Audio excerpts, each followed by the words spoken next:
नसीराबाद विधानसभा क्षेत्र अजमेर जिले की राजनीति में बहुत खास है। यहां से कांग्रेस के गोविंद सिंह गुर्जर ने विधायक बनकर मंत्री तथा उपराज्यपाल तक का सफर किया। वहीं भाजपा के प्रोफेसर श्यामालाल जाट ने नसीराबाद से विधायक निर्वाचित होने के बाद मंत्री, सांसद के बाद केंद्रीय मंत्री तक का सफर किया। हालांकि अभी दोनों हमारे बीच नहीं है, परंतु आज भी इन दोनों राजनेताओं के परिवार नसीराबाद में सक्रिय हैं। गोविंद सिंह गुर्जर के मेमोरे भाई महेंद्र सिंह गुर्जर, जो कि पूर्व में नसीराबाद के विधायक रहे हैं, इनकी धर्मपत्नी कमलेश गुर्जर श्रीनगर पंचायत समिति से प्रधान है। वहीं प्रोफेसर श्यामालाल जाट के पुत्र रामस्वरूप लांबा नसीराबाद से विधायक। क्षेत्र में विधानसभा चुनाव को लेकर सरगर्मियां तेज हो चुकी। नवंबर 2023 में चुनाव प्रस्तावित हैं। दोनों ही पार्टियों के समर्थक अब क्षेत्र में अपने अपने स्तर पर मतदाताओं तथा राजनेताओं से संपर्क साधकर दावेदारी पेश कर रहे हैं। इन्हीं में से एक हैं बलदेव गुर्जर। कौन है बलदेव गुर्जर तथा दावेदारी क्यों कर रहे हैं पेश, यह जानने के लिए दावेदारों से मुलाकात के क्रम में आज हमारे बीच हैं बलदेव गुर्जर। से मुलाकात के क्रम में आज हम बात करते हैं नसीराबाद विधानसभा क्षेत्र की। नसीराबाद विधानसभा क्षेत्र में निर्वाचन विभाग द्वारा 226 मतदान केंद्र बनाए गए हैं तथा यहां पर कुल 2,30,000 के करीब मतदाता यहां निवास करते हैं। नसीराबाद विधानसभा क्षेत्र की बात करें तो यहां पर अधिकांश बार कांग्रेस पार्टी का यहां राज रहा, लेकिन पिछले 2013 में हुए चुनावों में भाजपा ने यहां पर अपना खाता खोला। वह प्रोफेसर श्यामालाल जाट यहां से विधायक निर्वाचित हुए। उसके 6 महीने बाद ही कांग्रेस ने पुनः विधायक पद पर अपना कब्जा करते हुए यहां से रामनारायण गुर्जर को विधायक बनाया। इसके बाद पुनः हुए चुनावों में वर्ष 2018 में प्रोफेसर श्यामालाल जाट के पुत्र रामस्वरूप लांबा यहां से विधायक निर्वाचित हुए, जो अभी यहां वर्तमान में विधायक हैं। 2023 में अब समीकरण बदल रहा है। यहां पर जाट समाज के साथ साथ अब रावत और गुर्जर समाज के जो दावेदार हैं, उन्होंने भी विधानसभा क्षेत्र से दावेदारी पेश की है। इन्हीं दावेदारों में आज हमारे बीच में मौजूद हैं बलदेव गुर्जर। बलदेव गुर्जर पिसांगन क्षेत्र के बरसुरी ग्राम पंचायत के निवासी हैं। बलदेव जी, आपका बहुत बहुत स्वागत है। बलदेव जी, ये बताएं कि आपने जो राजनीतिक शुरुआत की वो कैसे और कब की?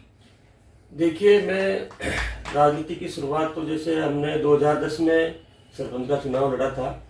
2010 में सरपंच बना, 15 का चुनाव हुआ, उसमें मेरे धर्मपत्नी करके वो चुनाव लड़ी, वो जीती। फिर 2020 में चुनाव हुआ, उसमें मेरी धर्मपत्नी चुनाव लड़ी, उन्होंने जीत हासिल की। इस माध्यम से हमने राजनीति की शुरुआत की।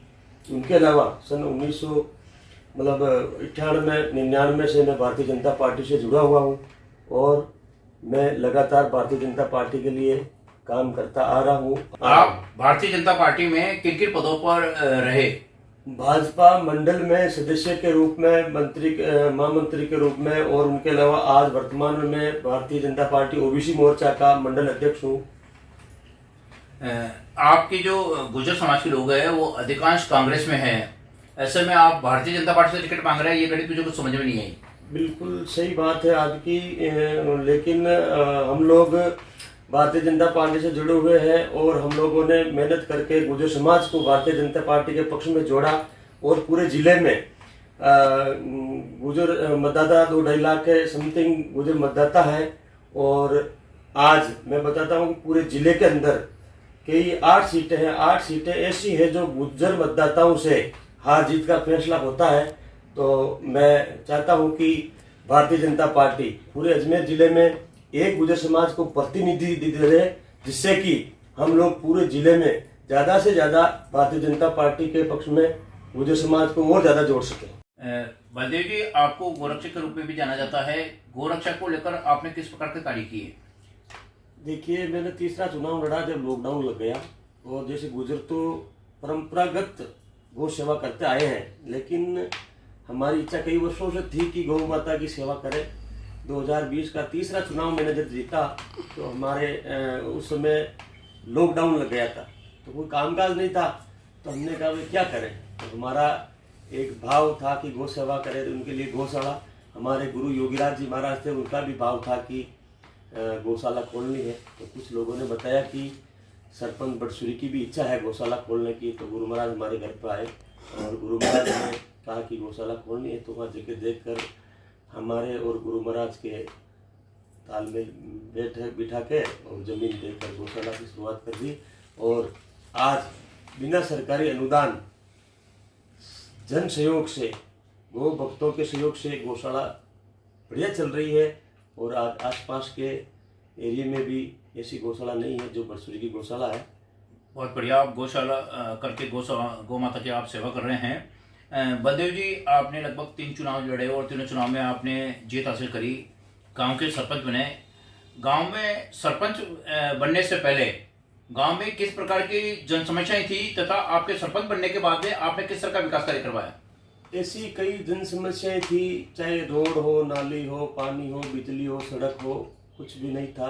मैंने 2010 का चुनाव लड़ने के बाद सीसी ब्लॉक सड़कें हैं, सीसी रोड है, जोधपुर खंडे है, ग्रेवल रोड है, ऐसे कई काम किए। और उनके अलावा 2000 से पहले में जब चुनाव से पहले जब मैं सरपंच नहीं था, कपड़े की दुकान है, अपने कपड़े की दुकान के साथ साथ गरीबों की सेवा करना, चाहे कोई मरीज को अजमेर दिखाना, जयपुर दिखाना, पिशांगन दिखाना, हॉस्पिटल, ऐसे कई मतलब कार्य है जो जनता के हित में करवाना चाहिए, तो हम लोगों ने करवाए। और उसी आधार पर जनता ने हमको चुना, जो आज लगातार 3 बार 15 साल से सरपंच के पद पर एवं भारतीय जनता पार्टी के काम कर रहा हूँ।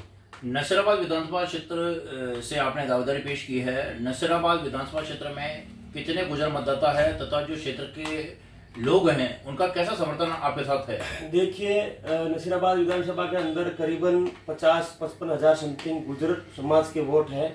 उनके अलावा पूरे जिले में भी करीबन 2.5 लाख के समथिंग गुजर मतदाता है। और मैं ये चाहता हूँ कि गुजर समाज का पूरे जिले में एक प्रतिनिधित्व हो भारतीय जनता पार्टी का।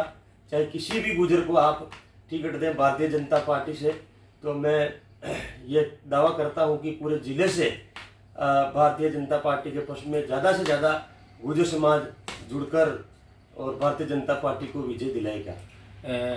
भारतीय जनता पार्टी अगर आपको विधायक का प्रत्याशी बनाती है और आप विधायक चुनाव जीत जाते हैं, तो क्या प्राथमिकता रहेगी आपको क्षेत्र के विकास को लेकर? देखिए, भगवान ने अगर मौका दिया तो जो भी जनहित के कार्य होंगे, गौ माता के हित में होंगे, धर्म के प्रति होंगे, या ऐसे कई भी काम है जो जनहित के अंदर हमारा जो लक्ष्य है हम लेकर चल रहे हैं। भगवान ने मौका दिया तो जरूर हम विधानसभा में दबंग आवाज में सभी मुद्दों को उठाएंगे और जनहित के, जन कल्याण के काम करवाएंगे। दबंग आवाज में क्षेत्र की जन समस्या को उठाएंगे, ये कहना है बलदेव गुजर का। बलदेव गुजर की जो धर्मपत्नी है सीता देवी गुजर, वह बरसुरी ग्राम पंचायत से सरपंच भी निर्वाचित हुई है। दोनों ही दंपतियों ने मिलकर क्षेत्र के विकास में काफ़ी महत्वपूर्ण भूमिका निभाई है। खास बात यह है कि बलदेव गुजर जन सेवा के साथ साथ गौ सेवा से भी जुड़े हुए हैं। इन्होंने बिना किसी अनुदान के जन सहयोग और भामाशाहों के सहयोग से एक बहुत बड़ी गौशाला वहां पर स्थापित की है और वहां गौ सेवा का ये कार्य करते हैं।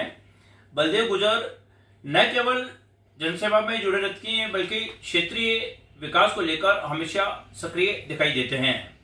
इनका कहना है कि अगर इन्हें विधानसभा क्षेत्र नसीराबाद से प्रत्याशी बनाया जाता है तो ये क्षेत्र के विकास के लिए हर संभव प्रयास करेंगे।